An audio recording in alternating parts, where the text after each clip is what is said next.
আমরা চাই আমাদের মৃত্যুর পর যেন জানাজা হয়, এইভাবে শিয়াল কুকুরের মতো আমরা মরতে চাই না। প্লিজ আপনাদের কাছে একটাই অনুরোধ, আমাদেরকে বাঁচান, চেষ্টা করেন, আমাদের সবাইকে রক্ষা করতে হেল্প করেন। দেশবাসীর কাছে একটাই অনুরোধ। আর সবার বাড়িতে ছোট ছোট বাচ্চা আছে, আমার বাড়িতে একটা 5 মাসের বাচ্চা আছে। আমরা তো এই জীবন চাই নাই।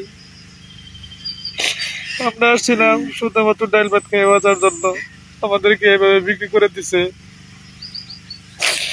এখন কি করবো আমরা বুঝতে পারতেছি না, বুঝি না বাসা কোনো কিছু বুঝি না।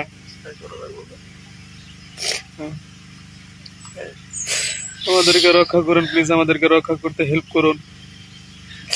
আপনাদের কাছে একটাই অনুরোধ, সকল স্তরের জনগণের কাছে একটাই অনুরোধ, আপনারা আমাদেরকে রক্ষা করতে হেল্প করুন। আমরা চাই দেশে যাই মরতে, আমরা মুসলিম। আমরা চাই আমাদের মৃত্যুর পর যেন জানাজা হয়, এইভাবে শিয়াল কুকুরের মতো আমরা মরতে চাই না। প্লিজ আমাদেরকে রক্ষা করতে হেল্প করুন। আপনাদের কাছে একটাই আহ্বান। আর আমরা ফোন চালাচ্ছি এখানে, লুকায় লুকায় একটা ফোন কিনছি হসপিটালে নেওয়ার পর। আর এখানে জানে না যে আমার কাছে ফোন আছে, লুকায় লুকায় ব্যবহার করতেছি। আমরা দেশের থেকে যে মোবাইল গুলো আনছি তারা সে মোবাইল গুলো নিয়ে নিছে। এখন পরে আল্লাহ, আল্লাহর পরে মানুষ। আমরা তো মাত্র চেষ্টা করতে পারি। সকল স্তরের মানুষের কাছে আমাদের অনুরোধ, স্টুডেন্ট মানুষ, যত ধরনের মানুষ আছে সবাই আমাদেরকে রক্ষা করতে হেল্প করুন। প্লিজ হেল্প করুন প্লিজ। আপনাদের কাছে আকুল আবেদন।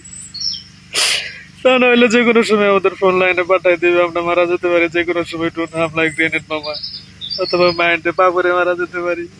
এইভাবে মৃত্যু চাই না আমরা। আমরা চাই আমাদের মৃত্যুর পর আমাদের জানাজা হোক, আমাদের ফ্যামিলির কাছে মরতে চাই আমরা। প্লিজ হেল্প করুন, হেল্প করুন, আমাদের বাঁচাতে সাহায্য করুন প্লিজ। প্রধানমন্ত্রীর কাছে একটাই আকুল আবেদন, আমাদের বাঁচানোর জন্য আপনি হেল্প করুন, প্লিজ হেল্প করুন। আপনি চাইলে সম্ভব, আমরা যতদূর জানি। আর 14 জনের কি অবস্থা সেটা তো আমরা জানি না এখন পর্যন্ত। আমাদের 16 জনের ভিতরে 4 জন মাত্র জীবিত আছে এখন, তাও সবাই আহত। কখন না কখন আবার পাঠাই দিবে সেটা আমরা বলতে পারি না। আর আমার বাড়ি হচ্ছে জামালপুর যারা 2 নং শরীফপুর ইউনিয়ন গোদাসিমলা গ্রামে। আমার বাড়ি চাঁদপুর জেলা ফরিদগঞ্জ থানা 16 নং রূপসা দক্ষিণ ইউনিয়ন পশ্চিম কাউনিয়া মসজিদ বাড়ি।